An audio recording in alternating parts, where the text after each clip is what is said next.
Hello guys, and welcome to a new Still Division 2 video today by me, Vulcan. Going to be joined once again by Attack Power Gaming. Good morning, good evening, and good day, everyone. Super excited to be here. In this video, we're going to have for you game 1 of a best of 3 between Onord and UndertheSea in the semi-finals of Season 7 of the Still Division 2 League. Today, they are playing on Shidelza, and on our left in the red team playing on the Allied side, we have Onord using the Task Force 45 and the Maverick deployment type. And on our right in the blue, we have UndertheSea using the first Lovash on the Axis side with the Maverick deployment type. What are you thinking about these decks, Attack Power? Well, I will say, I love first Lovash. I actually just made a video how to play them and stuff. I love good infantry, so a division full of beefy Hungarian infantry is super fun. Really hard to say all those things, but a super fun division to play. Interesting. I see a lot of people choose this division on this map, and I would never actually, because it's an infantry division and there's a lot of open space. I don't know. It always kind of strikes me as odd, but I've seen it happen a lot. So apparently I'm missing the boat on this one. Task Force 45, super good. One of the strongest divisions to come out of the new Italian DLC. It's really strong overall. Its infantry with their converted governors are just disgustingly strong. It's got a nice mix of armor. It's got some really strong air elements to it. I mean, it's a pretty good all-around division. Yeah, it's got exactly what you want to push forwards aggressively. You got expendable infantry, great fire support, and then some decent bombers to back you up. But yeah, first Lovash, I agree with you. It's a great division, really good fun to play. Has some spectacular infantry like the Hasselhock and so on. And yeah, should we have a look at what's going down? Yeah, go for it. Over on the left here, we got for Onord, got his 50 cal on the top side. Below that, we're going to be seeing the beginnings of what makes the Task Force 45 so good. Couple 50 cals, the Ammo Pioneers, the M8s, the T70 on a beautiful unit that is. Oh, yeah. Cavalry Scouts, Converted Gunners. Further down, we have the M10 Destroyer, going to be covering off the mid, and then some more Converted Gunners. And on the bottom side, Cavalry Scouts, 50 cal, T70, M8 Scott, and Converted Gunners. What do you think about deployment? Because I think UndertheSea is still going, so let's have a quick chat about what Onord's got down. It's a pretty standard push. He's going to push down south here to grab this forest in the south. He's going to push up north in that kind of like middle main road there, probably through the woods on the sort of like bottom side there. He is leaving the center very low, like very empty. Now those two converted gunners will for some reason do really well. I don't because those are just really overpowered. They'll hold, but he'll probably need to reinforce that at some point, because that is not a lot to hold that central town. Yeah, he's going to be pushing those into that initial center engagement, but I think the reason that he might not deploy so much in the center is I guess kind of a bit of a mind game, expecting the first Lovash to not do the same thing, right? So like to not invest so much into the center, so he's not going to have to contest that too much. And then if it is contested, he's going to have the M10s that are going to win against the Turans at range and so on. So I think that's probably what he's thinking there. And the big thing to remember too is that Onord has a huge speed advantage at the beginning of the game. All the Lovash have are those Botan A's, which are only 60 kilometers an hour, and a lot of UU's stuff, UndertheSea stuff, is coming in at 80 to 90 kilometers an hour. So he will beat UndertheSea to the front lines. Yeah, and these T70s especially, the prototype Hellcats with the recon, super quick. They're going to be getting to the front line almost just as fast as the transports are. So he will have a look at what's. Yeah, he'll have he'll have the front foot there. He'll get the first strike. Yeah, let's have a quick look at what UndertheSea is getting down. So on the top side, we got the Schwarloser with the 75mm gun there, the Lovestist with the Panzertoro Raketa, and the Hasagoyo Soroshok with the Turan 1. Further down, we got Schwarloser, Fadarato Yaror, and the 75mm. There's going to be into the center. We've got the Hasselhock, Kerak Parasok, and the Schwarloser, some Hasagoyo Soroshok with the Lovestist, Turan, and Kerak Parasok with another 40mm. That's the nice tiny guns that are with the really rockets. Effective. They used to be super strong when they had 2,000 meter range. Yes. Oh my god.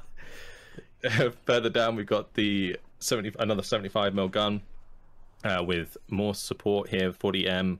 75M with the Schwarloser, Akasok, Hasagoyo Soroshok, Turan 2's Felderato Yaro, and he just added the Hazarok down there. So yeah, these Hasago Solar Shock super good at taking on that long range.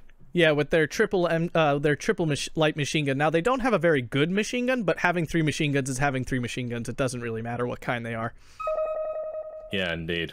Onord leaving us a little message there. He says, accidentally effed up my tank tab, so no Shermans in A. That's pretty incredible. Let's see how he does without them to support, because without Shermans, it makes the Turans that much more effective, right? They should dominate the battlefield for the start. I gotta tell you, the Division 1 players are obviously a cut above the rest of everybody else. I mean, there's a big difference between Division 1 and Division 2 in terms of skill. Not that Division 2 players aren't great too, but Division 1 is something else. But these Division 1 players make so many strange mistakes like this where they just don't put any effort into their deck building. I think it's actually maybe a symptom of them being better in that they create decks on the fly to deal with what they're up against, right? So he's seen UndertheSea pick first Lovash, and so he's decided to build a 45 Task Force 45 deck to counter, right? And he probably, in his like rush to do that, forgot the tanks, right? But when you think about lower division players, they probably already have all of their decks set up, and they probably wouldn't change them as much based on what they're playing against. Definitely true. So we see engagement here in the south is really where the first contact we have here, with the Hungarians taking the advantage to start. Yeah, the Schwaloza and the 40M. The 40M, again, we talked about the 2,000 meter range. They also now have HE rounds as well, so that's also helpful. And between the Turan 2, the Schwaloza, and the 40M, managed to push the 50 cal back. Those 50 cals can be really nice. They can. We do have the Havoc coming in. Yeah, a little recon. A bit late. And UU just lost an infantry up on the hill trying to capture this really tough flag on the hill just slightly to the north. That one really sucks for the blue player to try to get. And it's their own flag. Yeah, so on the 50-50, that can be a bit frustrating because the little bit of patch of forest where the 50 cal is sitting is basically putting pressure over that flag for the majority of the game. In this case, it doesn't look like Onord is really contesting the cover above the hill at the moment, so it looks like UndertheSea is going to get into a decent position there with the Hasago Soda Shock before the inverted gunners come across. I just think that Onord has maybe, been a bit conservative with his deployment on the top side. Extremely. Yeah, especially because, again, he had the speed advantage at the beginning of the game. Like, he could have very easily beaten UU to all these positions rather definitively, and he just decided not to. I mean, it's Maverick on Maverick, so honestly, they probably both expect the game to go a little long. Yeah, the Hasago Soda Shock going to be taking care of that recon unit, potentially, unless they're managing to get away, which they might just do. The 75mm gun is getting some decent HE rounds onto that 50 cal. These 75Ms, they're good at taking out like light armor, but they also have the HE shell, which has the 2.2 damage. They do, and we already have some air contact down south of Vulcan Wolf 90 going after that. Mitchell now being chased itself by the C202. I don't love its odds. Engagement. Yeah. The Fulgor is going to completely outturn the Focke-Wulf. It's the only chance is that it can potentially outrun it, but the Fulgor's pretty fast, and so I don't think that's long for this world. Well, and it also has medium resilience, so oh no, it's on its back, and that'll probably be no. He's getting away. He should retreat that now for sure. It's funny because Onord, I believe, is keeping the Mitchell up almost as bait for this Focke-Wulf. Also, the nice thing about these Mitchells is they are nicely armed with 50 cals, so this Focke-Wulf might actually get shot down by those 50 cals if he's not too careful. He finally learned his lesson, maybe, but he got punished for not. I think the Mitchell got it. I think the Mitchell got it. I think, or the 50 cal from the ground. So not a good start air-wise, because UU does really need his air force. The first Lovash has a really strong air force full of Falcon-Wolves and stuff, and if he does not use them well, he's losing a very strong aspect of his division. Yeah, the Fulgor now free to strafe ground targets. Another Mitchell on the way with its bombing strike, and honestly, the only way that UndertheSea can really deal with this right now is bringing in more air. The AA is limited. You know, he does have the 40mm. He has deployed one on the bottom side, but it's going to take a little while to set up now. It's quite costly. So, yeah, and the issue with AA in 1v1 is that it only covers a certain part of the map, and in order to like invest enough in order to stop the bombers from being effective, or at least getting their bombs off in the first place, it is, again, it's not cost efficient at all. It isn't, but I would argue, and I often say this to newer players, it's oftentimes better just to buy the piece of AA, because the AA piece will stop several planes, while the fighter, especially if you don't manage it really well, will die, you know, and oftentimes won't get any kills. So AA is the first piece of the puzzle, and then he's going to need to bring in aircraft that can accompany the AA in order to get kills, and that's looks what he's doing here with the Focke-Wulf coming in. What he needs to do is swing some of these Terrans up down south. He needs to swing some of these Terrans into this light forest, because there's not, I mean, the cavalry scouts are dangerous, but these conventional these converted gunners will get absolutely wrecked by these Terrans. We're looking at the bottom side here with the Terran 2 and the Terran 1 just sitting in the open for the time being. I mean, the Hasagoyo Sodoshok, if they're sitting in the heavy cover engaging the converted gunners in the light cover, they can definitely do a serious amount of damage. On the top side under the sea, though, still trying to micro this Focke-Wulf to pull the Fulgor over his own AA, so that he can then turn on it and potentially take it down if the 40M does not. 40 might yeah, on get the bottom it. side, we are seeing that engagement continue there between the converted gunners and the Hasagoyo Sodoshok. He does get that fighter shot down to the north, so that's definitely a win for him. He's got to clear that air, and he has another Focke-Wulf coming in now on the south to hopefully try to drive back these converted gunners. Yeah, they are really starting to build up now quite a bit. The bombing strike was in a bit of an odd position. Yeah, I was expecting the large blob, not the singular converted gunner. Yeah, the Terrans can easily deal with the converted gunner that's on the bottom side, so you'd expect him to want to bomb the blob that's on top of the flag, so the Hasarok can move in there and claim some surrenders potentially, or at least, you know, force the fallback on those converted gunners, which they would anyway because they're disheartened. Yeah. And you can see while looking at the map, this is where the strength of Task Force 45 comes in. There's just so many converted gunners on the map. There's just like basically 2 to 1. For every Gota Shotoshok, there is 2 converted gunners, which means they'll always lose. Yeah, the availability on the converted gunners is crazy high. Yes, they cost a little bit more these days than they did. But they're still super strong. Points. Oh my god. Yeah. Yeah. And I think Under the Sea needs to be trying to use his Terrans a little bit more. Now, he doesn't know, obviously, that Onord does not have any Shermans in A, but he hasn't seen any. So, especially in the south here, in these kind of tighter fighting areas, and maybe in the light forest in the north, I feel like he needs to really start using his Terrans a little bit more aggressively. You know, they're only 35 or 40 points, and, you know, he needs to support his infantry. Yeah, I think it's kind of unconventional for Under the Sea to not be so aggressive, but he may be a little bit intimidated by Onord, you know, being the higher rank in the group stages, and he did very, very well this season. So that's why we're having this semi-final now. Is like Under the Sea obviously got through in the quarters, and then Onord just like straight up into the semis based on his ranking in the group. So that might also be putting a little bit of pressure on Under the Sea here, and he's just taking it a bit too cautiously.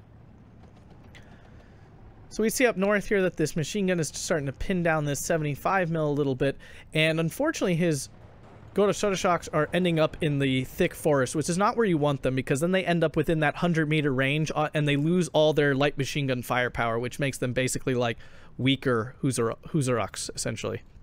Yeah, they aren't able to use those because they're classed as light machine guns and not automatic rifles. So big difference there.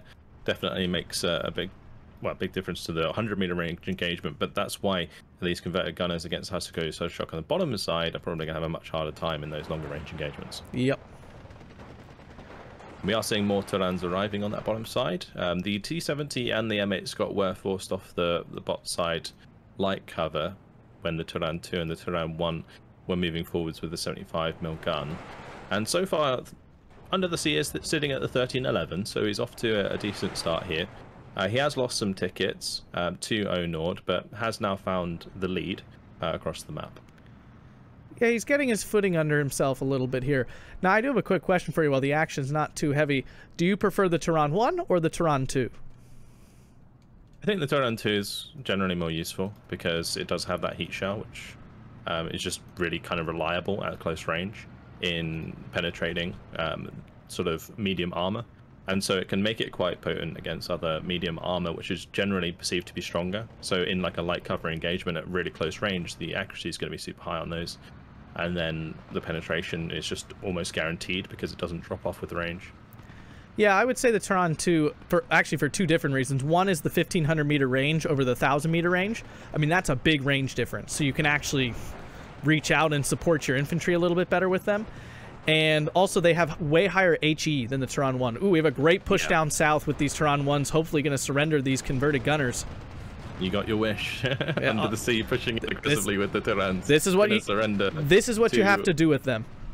Yeah, maybe 3 converted gunners here, all going away. Yep. Cleaning that up nicely. This is how you use your Turans. You have to be aggressive with them. It kind of bucks the usual trend of armor where you're like, don't send them into forests, don't put them very close to infantry. You don't want... These guys, they're cheap, they're kind of disposable, and they can be really aggressively used at close range. Yeah, so that one converted gunner managed to get away with it. Probably going to end up bumping into the Hazaku. Solar Shock though. Cavalry scouts taking out going to get a bazookas on target. He'll take out both. I think Under the Sea is noticed. Yep, that's going to take out both. Still very worth it. Yeah, I think it's worth trading Turans, honestly, for these converted gunners to a certain extent, especially with like the triple surrender there. It's going to be about even on the points, so not too bad. And now on the top side, another play coming through. Under the Sea just zooming forwards with all these Turans. I think he finally realized that there wasn't any M4s, but we're into phase B where Onord does have M4s up his sleeve, and now they are being brought onto the field. He's got 2 on the top, 2 on the bottom. He must have heard me. It's funny, you'll get used to it, when you're casting these games, it does sometimes feel that way. Yeah, the Focke-Wulf 190 coming in with a nice bombing strike on the top side, going to take out that 50 cal. Hasorok Kadakpalasok going to be securing that flag nicely on the bottom side. Now, that recon still hanging about. Now, way down south, I do want to note, because we're going to forget it's there and it's going to do magical things. There's an Ammo and Pioneers way down south sneaking around. We'll find out where that ends up at some point later in the game. Yeah, it will provide good information on what's coming in to reinforce. It won't necessarily have the power to kill what's coming in to reinforce, like a bazooka squad or something. If that was a cavalry scouts, I'd be a bit more scared. But, since it's just the Ammo and Pioneers, it might kill a couple of infantry squads if they walk onto them, but that's about it. Big push south by Onord here. Huge pile of troops. He's got his basically Brazilian engineers coming in along with more converted gunners. This should really... Oh, and some Nisei rifles, which are really, really strong. Yeah, the Nisei are really, really nice, especially at range. The Rohamach, so one of them just got absolutely deleted by a gunner from the heavy to no cover there. The cavalry scout once again moving forwards to get another bazooka on target. We'll probably look for the Turan 2 as well, as long as it doesn't get focused moving forwards. Meanwhile, on the top side, M4A1 going to be coming up the hill and starting to blast these Turans to pieces. Yeah, that's not going to be a nice time.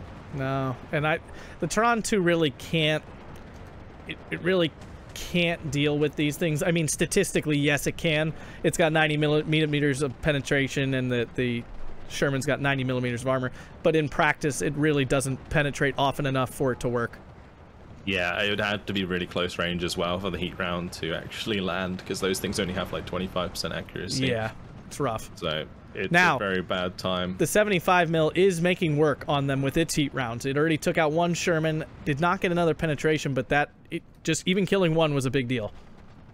Yeah, that's nice. The 30-point AT gun to be taken out a 70-point tank, that's good value for money there.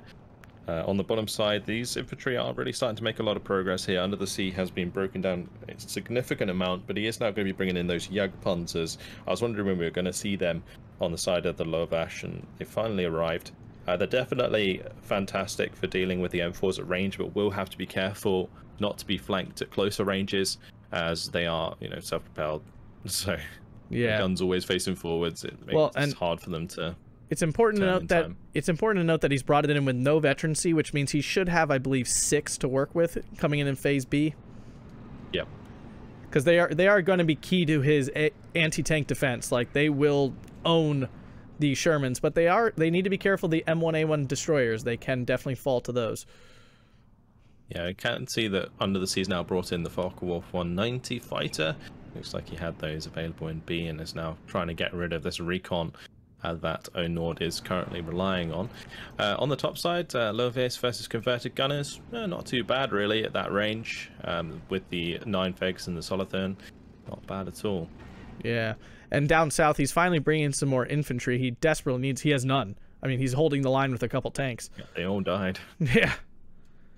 So yeah, just the Turan 2 and the Turan 1 in the way of the converted gunners, and the Nisei moving forwards. 40M still trying to deal with these aircraft. Mitchell was going for a bombing strike in the middle of the map to get rid of a lot of these Schwarlos that are pinning down the UK converted gunners in the middle of the map.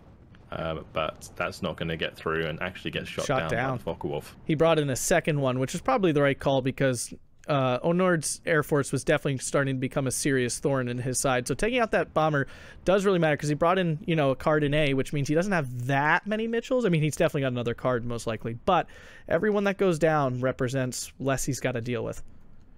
Yeah, well, he had 2 come out in the early game, so yeah, and there's only 1 on each card, so that's 2 cards in the air tab just devoted to those bombers, and one of which is now gone. The Hasegawa Solar Shock unloading in the open there might finish off those engineers. I would definitely hope that UndertheSea focus the engineers in that engagement just to make sure they're gone, because that's what's got the TNT, and they are going to go down. Yeah, they're now going to want to do a runner though. But the Loves coming in with another Hasegawa Solar Shock. It'd be interesting to see how that engagement goes with like the 2 converted gunners, unless these Turans start just pinning them all down. Well, they're gonna get destroyed here by these M4A1s that are coming out of the woods. I always wondered taking the Loves over the Husardoks instead, because price-wise there's only a 5-point difference, and the Husardoks get, you know, 4 more guys, better guns. I don't fully understand why you bring these. I think it's, you know, somewhat availability, and the 5 points can add up. You know, when you're looking at 100 points worth of infantry, you get an extra squad, right? Yeah.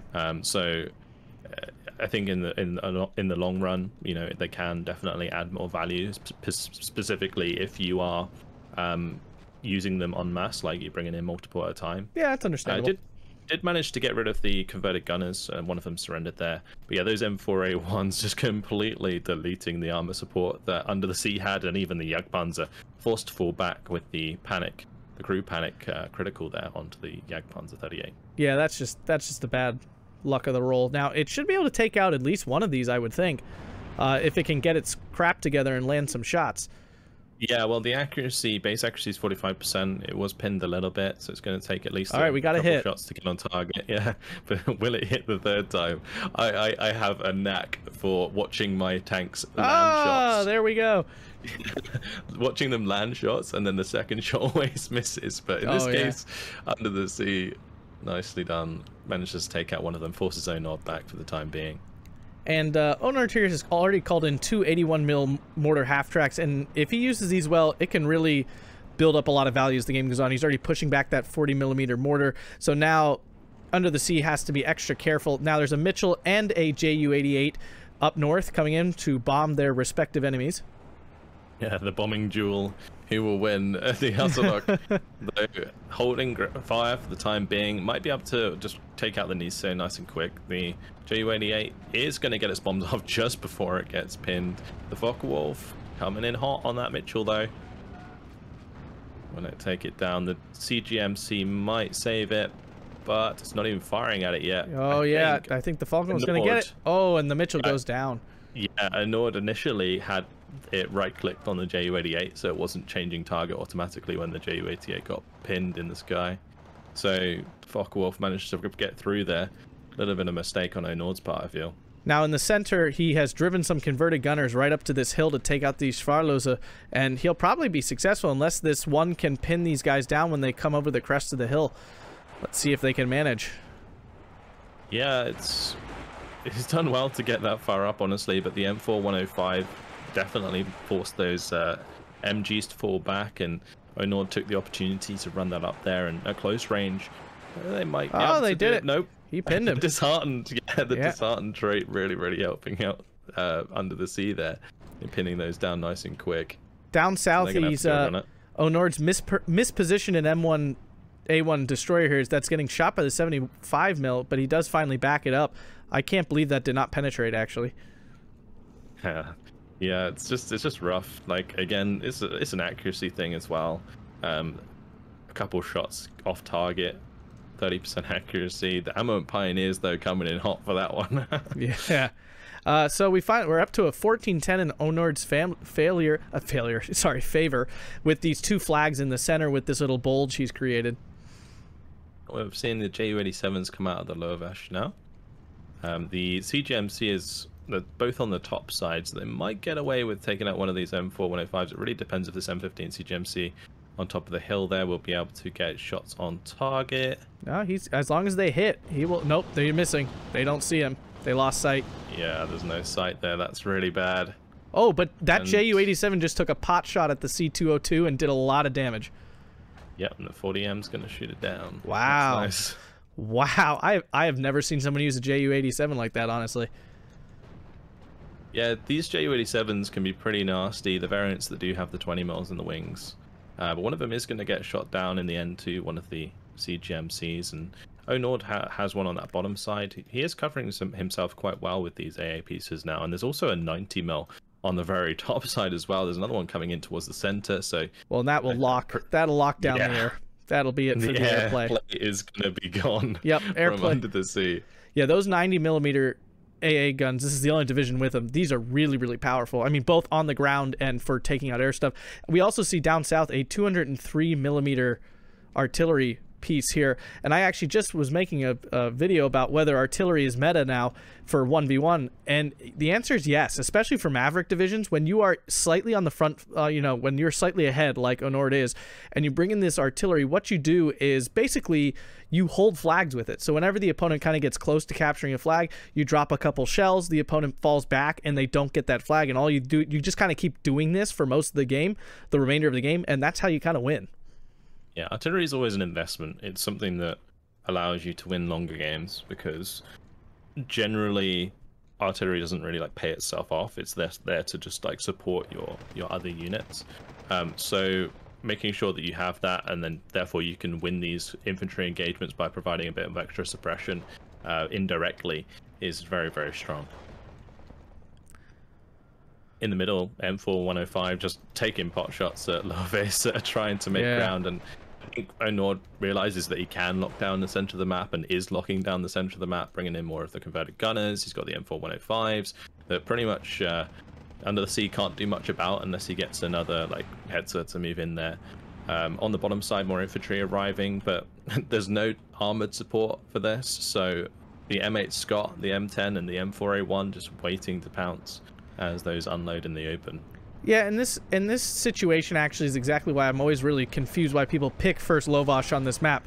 You can't control the middle of the map using this division. They don't have any 2,000 meter range weapons, like at all. So when the opponent brings in any sort of long range support guns, or in this case this 90mm AA, you can't interact with it. Like, you have a really hard time actually getting into the middle, and you're basically auto losing several flags.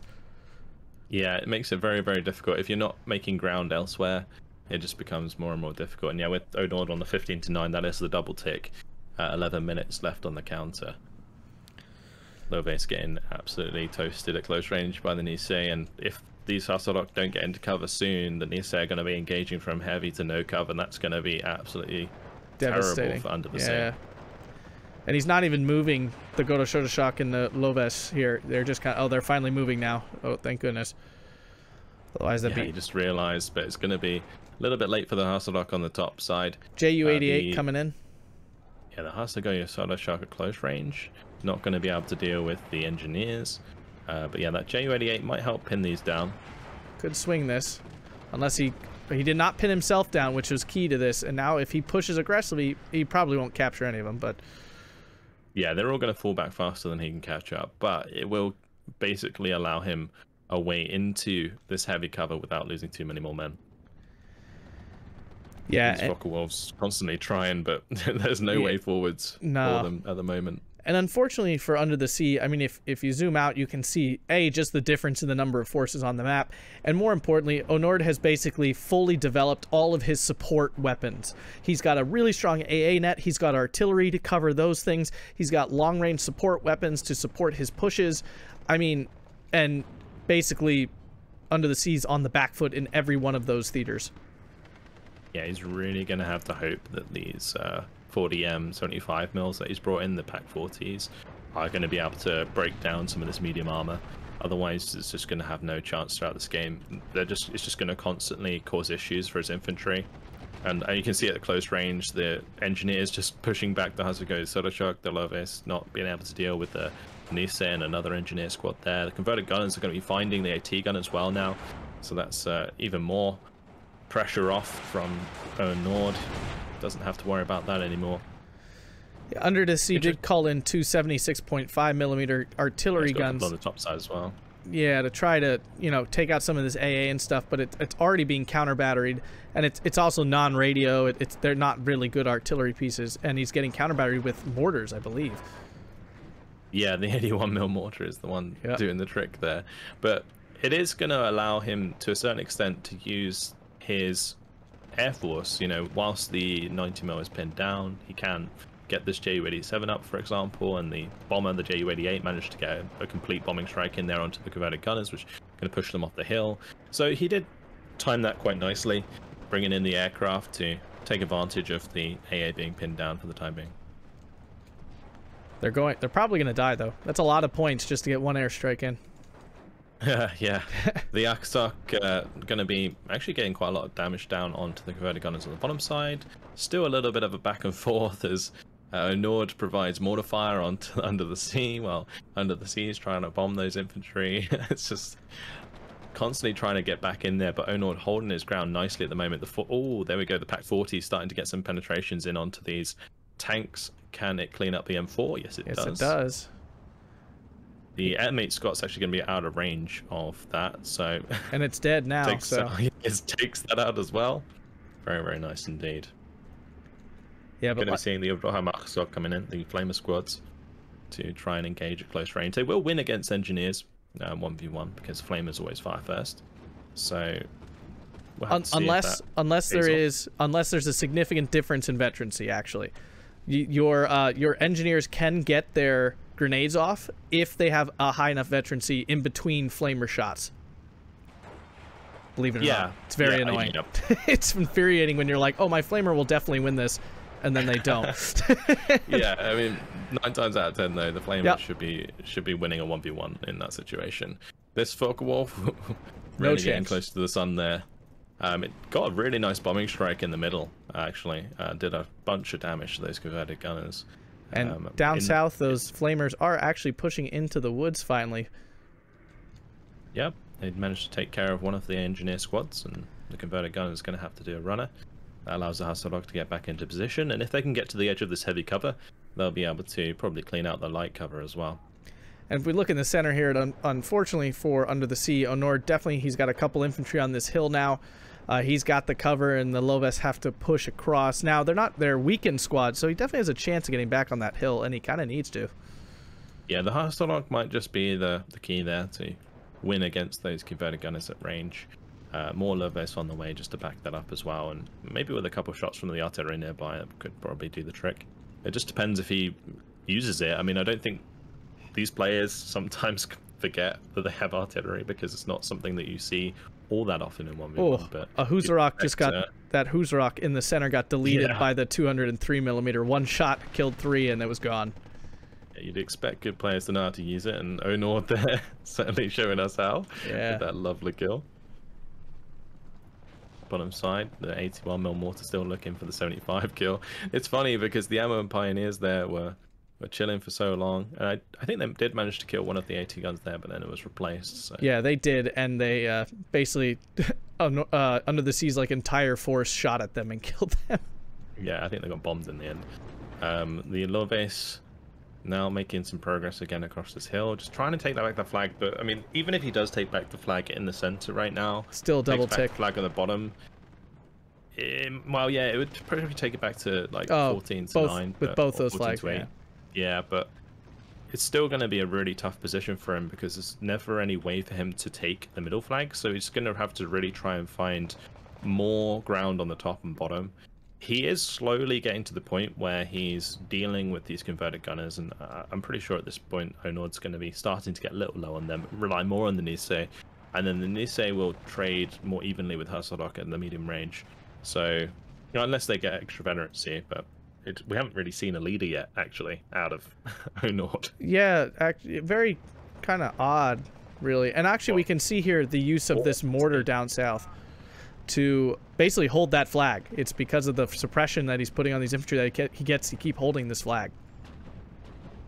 Yeah, that mortar fire and the artillery fire really coming in handy. The Ju-88 not going to be able to break through the AA and drop its payload.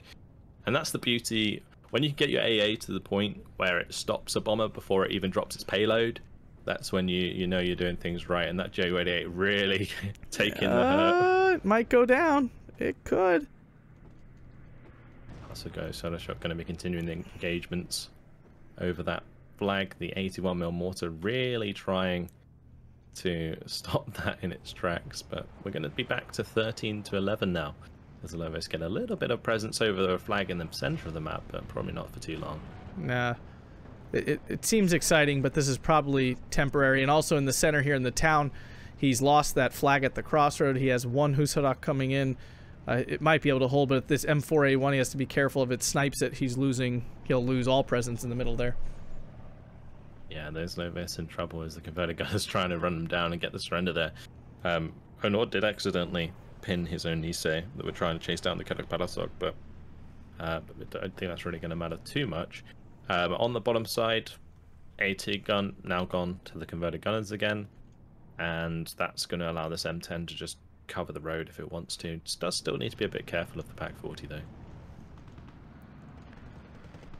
And up north, north is quite quiet. Onord kind of established himself in some of these forward forests and just said, yeah, that's enough. Yeah, I think there has been some attempts under the sea here to move forwards with a couple of units, but he's lost a couple of transports there on the road. You can see them burning up. A couple of Turans now coming in to maybe assist with a push from some Loves because he is bringing in some more. And on the top and bottom side is where, you know, Under the Sea is going to have to make ground in order to get back in the game, but every time that he puts his points into the top and bottom side of the map, well, Onord's just going to re-establish himself in the center. Does get that Vulcan 190 in to finally, hopefully for him, clear off those converted gunners on the hill. Yeah, it took so long though, and that Ju-87 not going to go anywhere. Not a chance. Yeah, double 90mm. It's going to get shot down. AA coming in. Yeah, it might just go down. It should. It should. It really doesn't always mean it will. There it is. There we go. Finally, it is really actually very satisfying when the big AA pieces fire that shot and it like hits the plane directly and takes it down. Very cool to watch. Like I said, those 90 mils are really actually effective. I don't know what the difference between the 88 that the Germans have and the 90 is, but for whatever reason, the 90 seems way better. Yeah, I think the damage is just a little bit higher. I'm not entirely sure if that's the case, but yeah, they do definitely hurt, that's for sure. The Husarok here having an engagement with the Nisei on the bottom side. The Nisei actually doing really, really well because of the BAR is able to fire within that 100-meter range due to being an automatic rifle, so not having a fun time. The Rahmach, so I just get deleted as well. And he finally brought in some leadership, so now they're triple-star Nisei rifles, and of course the Niseis also have semi-automatic rifles, so everything about them right now, these are just delete machines. Yeah, the Thompson submachine gun, the highest EPS submachine gun at 100-meter range as well, so yeah, pretty rough. Ju-88 does get the bombs off this time, but will it survive this time? Because it certainly took a lot of damage. Might be sacrificing itself for that bomb drop. Now he did get all those infantry to fall back, so there's some ground he'll capture here. Maybe he'll surrender one. Maybe he'll get lucky. No, it looks like they'll get away. You can't surrender them because because of the leader. Yeah, it's also because they're not fully pinned. So. Oh yeah, I just saw that. Yeah, sorry. Yeah, if the bar's not full, they won't surrender. You gotta get that the whole way. The Nisei though, and the converted gunners, nice little smoke play here, pushing them up onto the flag. I think Onord right now is just he's just trying to push for the double tick just to kind of seal the deal. I think it's not necessarily he doesn't need pressured enough that he thinks he's going to lose, but it's just kind of finish the game a little bit faster if I push onto these flags, and he's certainly going to deal with that Husarok nicely. The Feldadetalia are not going to be able to do anything about that either, so going to be losing 2 flags there to that little smoke play. Oh, and I love, if you look at the 90mm AA piece for Onord in the middle. Look at all the artillery rounds around it, and it's only lost 3 guys.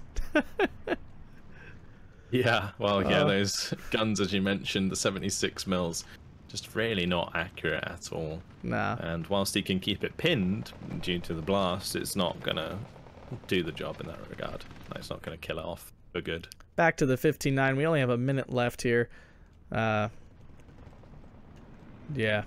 Not really. Seems like a slow and steady decline for Under the Sea, just not having the answers for Onord's deck. And I think part of the issue for this battle for Under the Sea was, again, it just, I don't know if he picked first, you know, because for League, one person picks and the other person picks a division. You know, I don't know if he picked second, but I don't think this is a great division matchup, especially for this map, because Lovash just doesn't have the range to play around in this center area well enough. Yeah, and the other thing is, like, I think just Onord, like, yes, he didn't bring in the M4s early on, but Under the Sea, you know, he could have maybe, you know, realized that that wasn't the case, but he was always probably expecting it, right?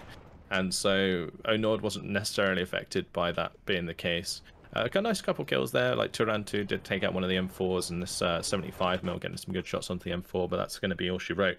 Yep. For Under the Sea, as the game ends in 36 minutes and 1 second. And the KD is not actually terrible. Under the Sea was only about 400 points behind Onord, you know, which it felt like it should have been bigger based on how large the gap in flags was by the end of the game. But yeah, I mean, he held pretty well.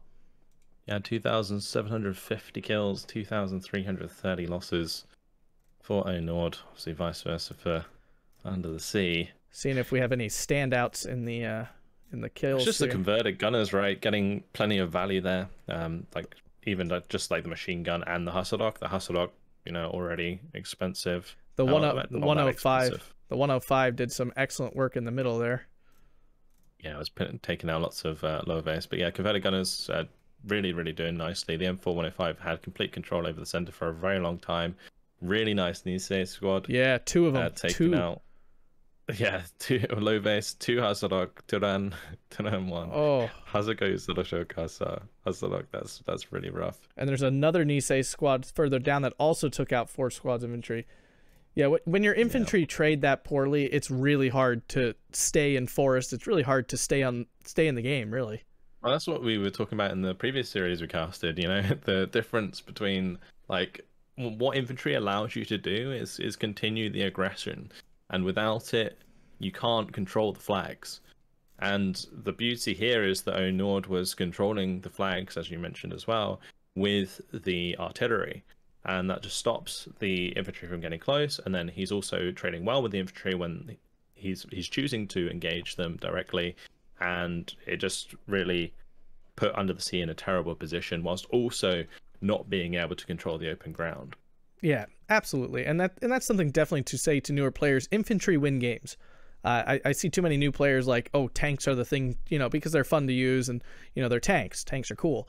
But honestly, in this game, it's infantry that win the game for you. Yeah, they're the ones that hold the ground at the end of the day. Anything else you want to say? No, a great game from both players. Onord just got the advantage here at the beginning and was able to continue that pressure throughout the game, and Under the Sea was never able to really pull it back to himself. Yeah, so 1-0 for Onord in this best of 3. We'll have to see in the next game if Under the Sea can bring one back. That's it for now. Hopefully you guys have enjoyed this one. Thank you very much for watching, and we'll see you in the next one. Have a fantastic day, everyone. Catch you later, guys.